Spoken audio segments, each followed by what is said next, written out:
Bismillahirrahmanirrahim. Assalamu alaikum students and welcome to this series CS 101 Introduction to Computing. इस series में हम इस subject के मिड टर्म की जो एग्जामिनेशन है उसकी प्रिपरेशन कर रहे हैं और आज हमारी सीरीज की सेकंड वीडियो है। वीडियो 1 में या पार्ट 1 में आपको याद होगा हमने मॉड्यूल 1 से लेकर 20 तक 30 MCQs को रिव्यू किया था और आज की इस वीडियो में पार्ट 2 में भी हम 30 क्वेश्चंस को रिव्यू करेंगे, लेकिन ये मॉड्यूल नंबर 21 से लेकर 40 तक जो है वो कवर करने की कोशिश करेंगे आज हम। तो चलिए स्टार्ट करते हैं। क्वेश्चन 1 है हमारे पास। In the context of sound encoding it is the extent to which air particles are displaced is called sound dash. तो जैसे हमने बात की थी लास्ट पार्ट में कि चाहे वो नंबर्स हों, टेक्स्ट हों या black and white colour images हों, वो सारे हम इनकोड करके सिस्टम में स्टोर करते हैं। बिल्कुल ऐसे ही साउंड जो है वो भी हम सिस्टम में एनकोड करके स्टोर करते हैं या प्रोसेस करते हैं। तो असल में क्या होता है, जो साउंड वेव्स होती हैं वो एक पर्टिकुलर एक रेफरेंस लाइन, आप ये समझ लीजिए, उससे जितनी हमारी साउंड जो है वो ज़्यादा होगी उतना उसका डिस्टेंस या वो जो डिस्प्लेसमेंट है वो उससे ज़्यादा होता जाएगा। तो उस डिस्प्लेसमेंट को जो एक मेन लाइन से होगी या रेफरेंस लाइन से, असल में उसको कहा जाता है कि वो साउंड का क्या है, एम्पलीट्यूड है। क्वेश्चन नंबर 2 है, in binary notation the quantity associated with each position is dash the quantity to its right. अब बाइनरी नोटेशन में आप नंबर्स को कैसे लिखते हैं, 2 रेज़ टू द पावर 0 से लेकर लेफ्ट पे आप जाते हैं, फिर अगला नंबर आता है 2 raise to the power 1। 2 raise to the power 0 क्या होता है, 1, और 2 रेज़ टू द पावर 1 क्या होता है, एक्चुअली 2। तो जो लेफ्ट साइड का नंबर है, जो भी हमने कहा कि 2 है, वो राइट साइड के नंबर 1 से क्या हो गया, एक्चुअली 2 टाइम्स बड़ा होता है या ट्वाइस द नंबर होता है। अच्छा, आगे देखते हैं। हमारे पास लेफ्ट साइड पे और चले गए तो 2 रेज़ टू द पावर क्या होता है, 2, और राइट साइड पे हमारे उसकी क्या है, 2 रेज़ टू द पावर 1। तो 2 रेज़ टू द पावर 2 क्या, 4, और 2 रेज़ टू द पावर 1 क्या, 2। तो 4 अगेन लेफ्ट साइड वाला नंबर अपने राइट साइड से क्या, 2 टाइम्स है। अब इसको आप आगे लेके जाते जाइए, 4, 8, 8 इज 2 टाइम्स 4, आगे चलिए 16 इज 2 टाइम्स 8, आगे चलिए 32 is 2 times 16 and so on. तो हम कह सकते हैं कि बाइनरी नोटेशन में हर एक जो नंबर है, जो क्वांटिटी है, वो अपने राइट नंबर से बेसिकली क्या है, ट्वाइस है या फिर 2 टाइम्स। क्वेश्चन नंबर 3 है, the dash registers are used in the program execution. तो आपको पता है कि रजिस्टर्स जो हैं वो एक ख़ास तरह की हाई स्पीड मेमोरीज होती हैं जो कि CPU मुख्तलिफ इंस्ट्रक्शंस को, प्रोग्राम्स को एग्जीक्यूट करने के दौरान इस्तेमाल करता है।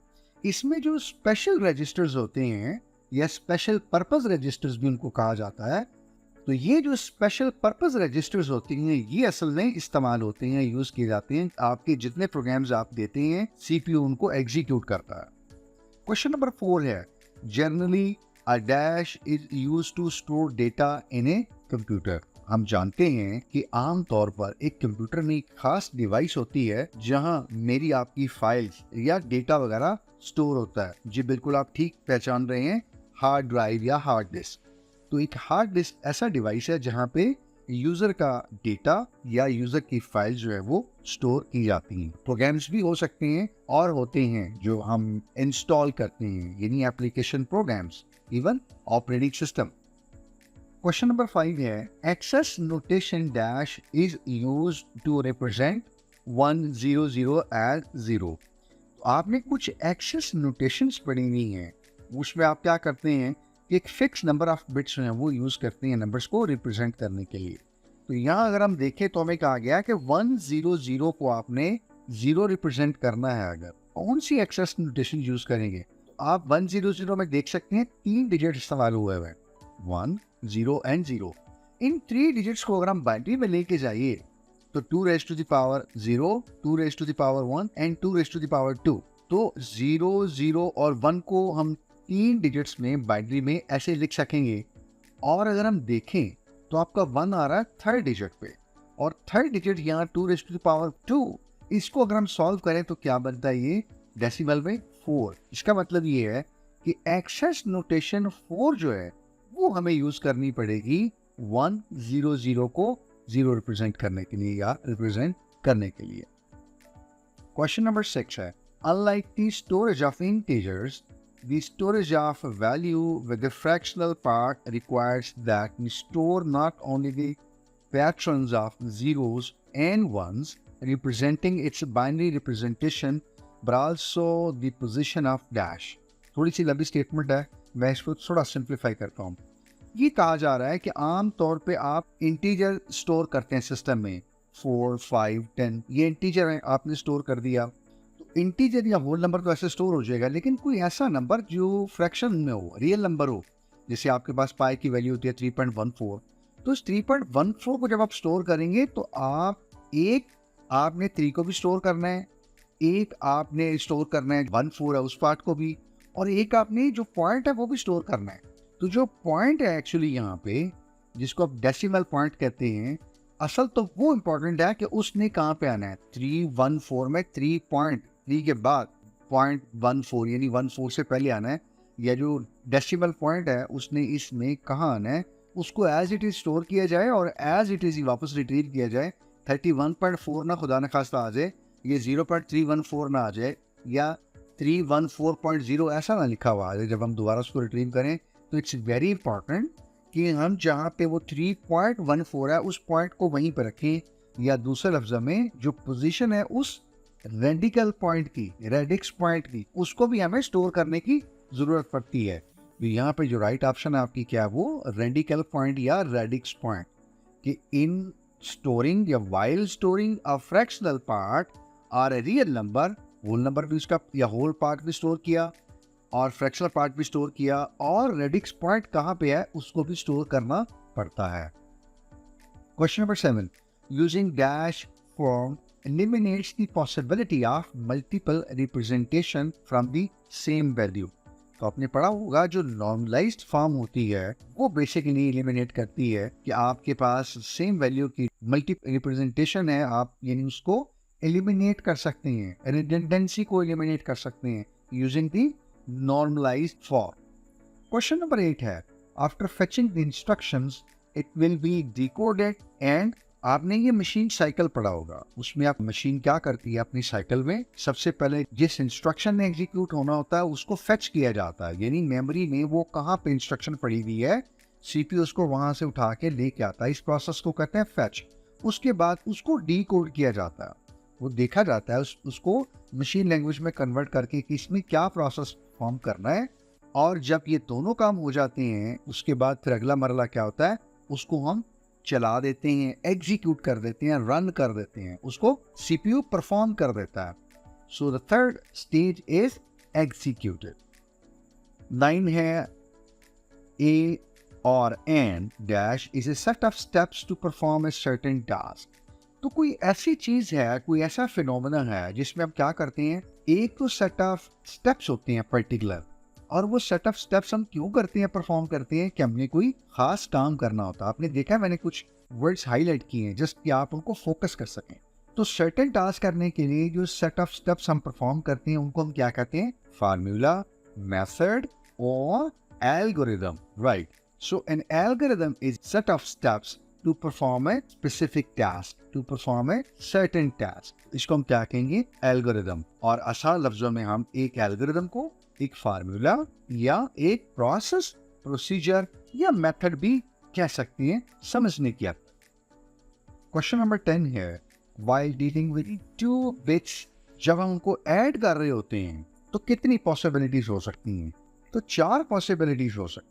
कि 2 बिट्स हैं, आप उनको देखिए कि वो 1 या 0 हो सकती है या 1 हो सकती है। दूसरे नंबर की भी 2 बिट्स हैं, वो भी उनमें से कोई एक 0 या 1 हो सकती है, ठीक है। तो यू हैव पॉसिबली 4 कॉम्बिनेशंस, ठीक है, आप बना के भी चेक कर सकते हैं। क्वेश्चन नंबर 11 है, digits on the left side and a real number represent dash while the digits on the right side represent dash। एक नंबर है, जैसे अभी हमने बात की थी एक पहले क्वेश्चन में भी, पाई एक मैथमेटिकल नंबर है या एक कांस्टेंट है जो कि 3.14159। इसमें 2 एक्चुअली पार्ट्स हैं। एक जो पॉइंट के लेफ्ट साइड पे लिखा हुआ दैट इज 3। तो ये बात की जा रही है कि जो डेसिमल पॉइंट से लेफ्ट साइड पे लिखा हुआ है ये क्या है, आपका होल नंबर है, वो आपका कंप्लीट नंबर है, इंटीजर है। तो वो पॉइंट के लेफ्ट साइड पे नंबर जो है 3 लिखा हुआ दैट इज होल नंबर। और उसके बाद 14159 यानी पॉइंट के जो राइट साइड पे है वो हमारा क्या होता है, फ्रैक्शनल पार्ट। उसको हम क्या कहते हैं, वो हमारी चूंकि फ्रैक्शन बन जाती है ना पॉइंट के बाद, तो इसलिए उस पार्ट को कहेंगे fractional part. Question number 12, the most popular system for representing integer in today's computer is dash notation.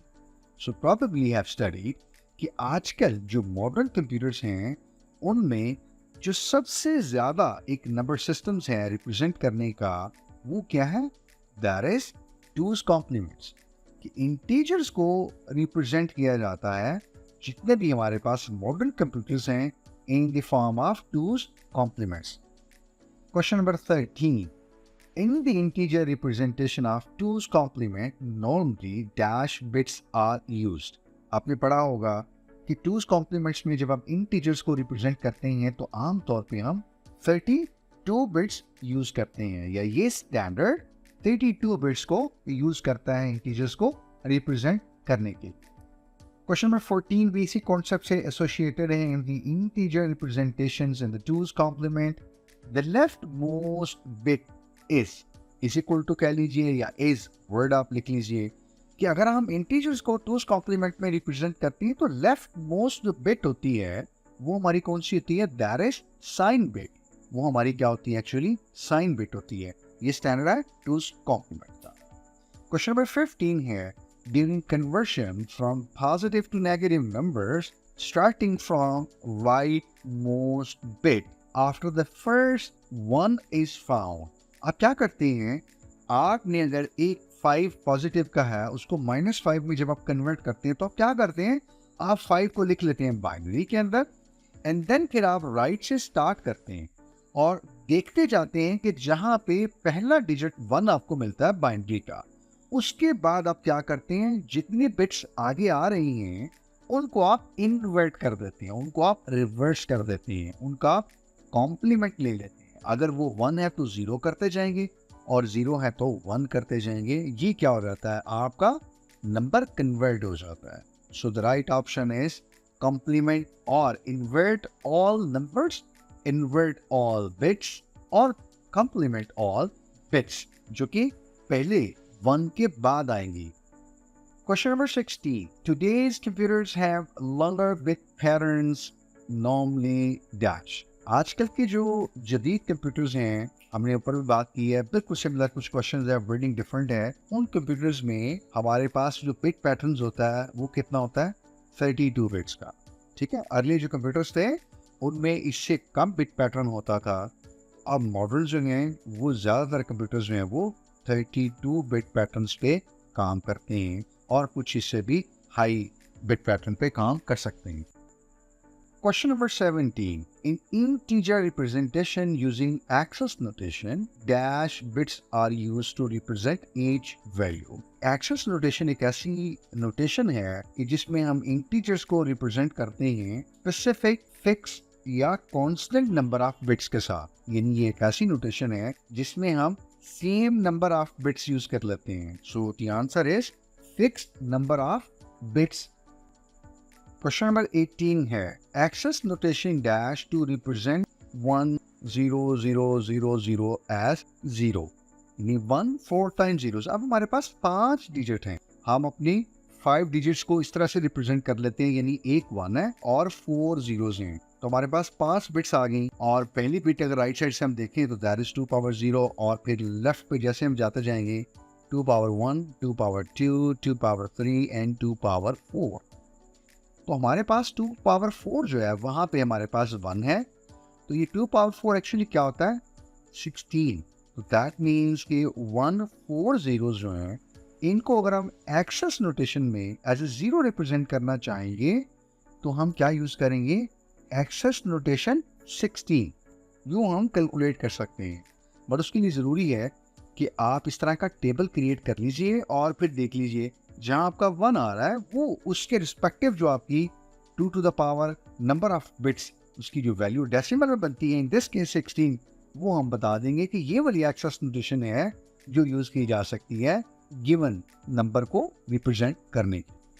Question number 19 है, the dash schemes fall into 2 categories, some are lossless while others are lossy. अच्छा, ये कुछ compression की बात हो रही। हमारे पास एक बड़ा डेटा होता है जो हमने नेटवर्क पे भेजना होता है, हमने इसको स्टोर करना होता है, तो हम क्या करते हैं, उसको कंप्रेस कर लेते हैं। अब डेटा को स्टोर प्रोसेस करने में जो हम कंप्रेस करते हैं उसमें दो कैटेगरीज हैं। एक कैटेगरी ये है कि अगर आप कंप्रेस करते हैं तो आपका कोई लॉस नहीं होता, इंफॉर्मेशन लॉस नहीं होती। इनको हम कह सकते हैं कि ये क्या है, लॉस लेस है। और जबकि दूसरी कैटेगरी वो है कि अगर हम उसमें इंफॉर्मेशन कंप्रेस करते हैं तो कुछ इंफॉर्मेशन लॉस्ट हो सकती है। असल में तो ये क्या, दी डेटा कंप्रेशन स्कीम्स, तो दो कैटेगरीज हैं, लॉसलेस और लॉसी। ये बेसिकली किसकी कैटेगरीज हैं, डेटा कंप्रेशन। और डेटा कंप्रेशन क्या है कि हम बड़े डेटे को इस तरह से रिप्रेजेंट कर लेते हैं कि उसका साइज कम हो जाता है। अगर एक्चुअल डेटा 100 बाइट्स का है, मैं मिसाल दे रहा हूँ आसानी के लिए, तो कंप्रेस करके हो सकता है वो 40 या 50 बाइट्स का हो जाए, तो आधा साइज उसका डिक्रीज हो जाए, कम हो जाए। किस वजह से, ड्यू टू कंप्रेशन। सो ये फायदा है कंप्रेशन का। अब आप सोचिए, 100 बाइट्स को स्टोर करने के लिए भी ज़्यादा जगह चाहिए, 40-50 बाइट्स को स्टोर करने के लिए कम जगह चाहिए, 100 बाइट्स को नेटवर्क पे भेजने के लिए आपको बैंडविड्थ, आपको टाइम ज़्यादा चाहिए। 40 या 50 बाइट्स को भेजने के लिए ज़ाहिर बात है कम चाहिए होगा। तो ये बुनियादी कुछ बेनिफिट्स हैं फॉर डेटा कंप्रेशन की।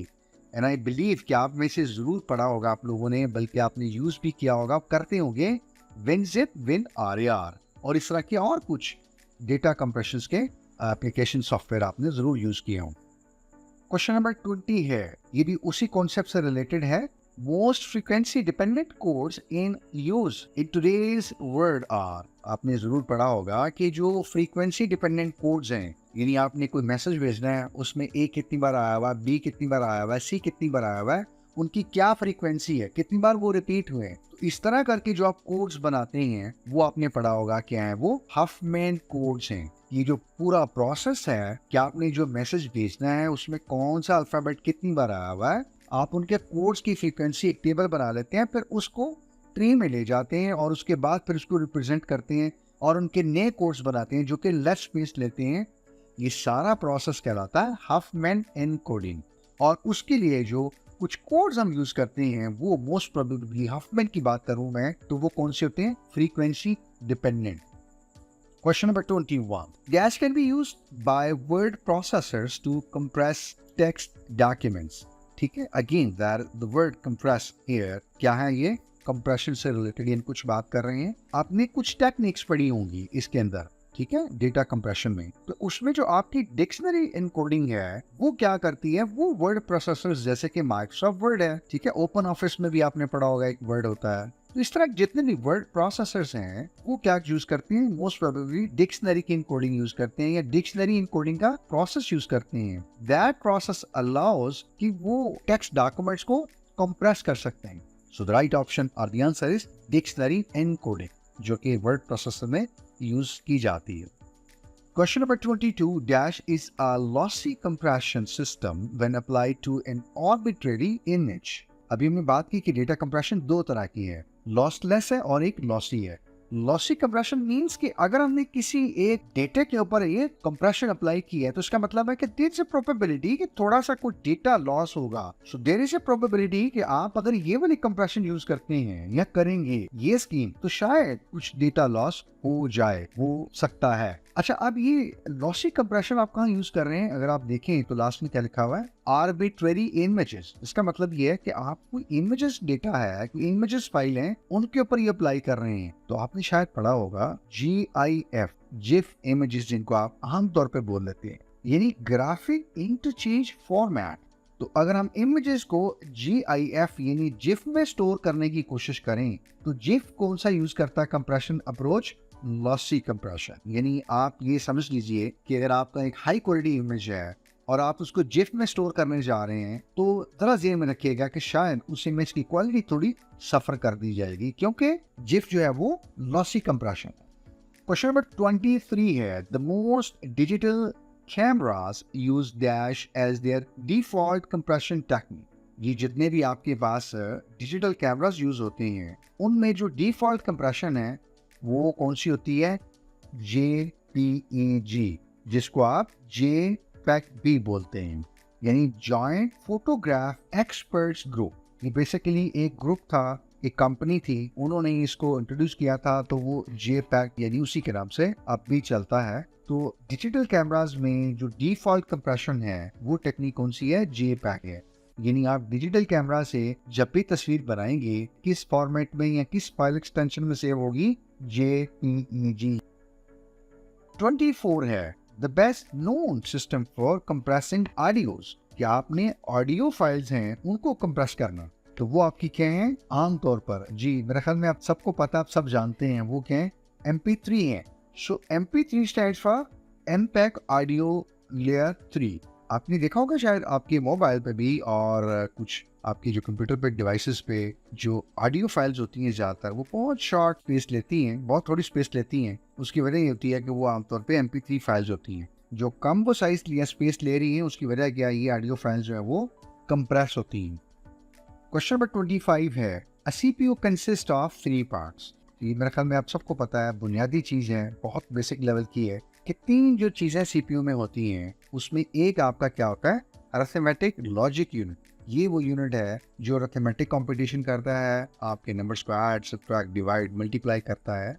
लॉजिक, बहुत सारे लॉजिकल डिसीजंस होते हैं, अगर सैलरी से कम है, लेस है, ग्रेटर है, एज इतनी है, वगैरह वगैरह, ठीक है, वो सारी कंडीशनल या लॉजिकल ऑपरेटर्स या डिसीजंस वो परफॉर्म करता है। सेकंड जो है वो आपका कंट्रोल यूनिट होता है, ठीक है, ये कुछ इंस्ट्रक्शंस को कंट्रोल करता है, कुछ और डेटा सेट्स को, कुछ और एग्जीक्यूशंस को और कुछ चीज़ों को, जैसा नाम से ही ज़ाहिर है control unit. And third is register units.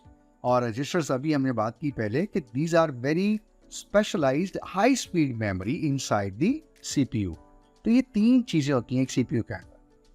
Question number 26 है आमतौर पे कहा जाता था कि जो डेटा है यूजर्स का वो एक्चुअली पार्ट ऑफ मेमोरी होता है या वो मेमोरी में स्टोर होता है, जबकि जो इंस्ट्रक्शंस हैं वो CPU में स्टोर होती हैं, ठीक है, वो पार्ट ऑफ CPU होती हैं, ये कहा जाता है। 27 है the dash consist of those instructions that direct the execution of the program rather than manipulation of data. यानी ये कोई ऐसी इंस्ट्रक्शंस हैं जो कि बाकी प्रोग्राम्स को या बाकी इंस्ट्रक्शंस को, उनके एग्जीक्यूशंस को कंट्रोल करती हैं। इधर के डायरेक्ट का मतलब इंस्ट्रक्ट करती हैं, एडवाइस करती हैं, कंट्रोल करती हैं। तो ये कौन से इंस्ट्रक्शंस हैं जो कंट्रोल करती हैं? जी कंट्रोल ग्रुप हैं, या कंट्रोल इंस्ट्रक्शंस या कंट्रोल ग्रुप इंस्ट्रक्शंस। ये वो इंस्ट्रक्शंस हैं जो बाकी इंस्ट्रक्शंस, बाकी प्रोग्राम्स की एग्जीक्यूशंस को कंट्रोल करती हैं, उनकी एग्जीक्यूशंस को डायरेक्ट करती हैं। 28 है in a machine cycle an instruction is dash dash and dash. तो हमने बात की अभी थोड़ी देर पहले क्वेश्चन में कि मशीन साइकिल में 3 चीजें हैं। एक, सबसे पहले उस इंस्ट्रक्शंस को मेमोरी में से कहीं से लाया जाएगा, the process called fetching of the instruction. So the first step is the instruction that is to be executed is fetched from the memory. तो हार्ड ड्राइव से उस इंस्ट्रक्शंस को वो लाना मेन मेमोरी के अंदर, ये प्रोसेस कहलाएगा फेचिंग ऑफ इंस्ट्रक्शन। उसके बाद उसको रीड करके मशीन लैंग्वेज में ट्रांसलेट किया जाएगा, this is called decoding. N instruction is fetched in the first place and it's decoded in the second place. और जब ये दोनों काम हो जाएंगे तो अभी हमने कहा कि इसके बाद प्रोसेस होना है इसने, या फिर एग्जीक्यूशन होनी है। An instruction will be fetched in the first place, it will be decoded in the second step, and finally it will be executed. 29 here, the result of bitwise AND using patterns 10011 and 11001001। दो patterns दिए हुए हैं आपको, या दो numbers दिए हुए binary में। तो पूछा ये जा रहा है कि जब इन दोनों बाइनरी नंबर्स के ऊपर हम एंड का ऑपरेशन परफॉर्म करेंगे तो आंसर क्या आएगा हमारे पास। आपको याद होगा हमने पार्ट 1 में इसका ट्रूथ टेबल भी देखा था, मैं दोबारा आपके साथ शेयर कर रहा हूँ। इसमें आप देख सकते हैं कि अगर दो नंबर्स बाइनरी, दो इनपुट्स से दो नंबर्स 1 है तो एंड के ऑपरेशन में आंसर क्या आएगा? 1। अगर दोनों 0 हैं, एक 1 और एक 0 है, इन तीनों केसेस में आंसर क्या आएगा? 0। तो हम पहला नंबर ऊपर रख लेते हैं और दूसरे नंबर को अगर आप नीचे रखें, अब अगर आप एंड परफॉर्म करें तो आपके पास आंसर क्या आएगा?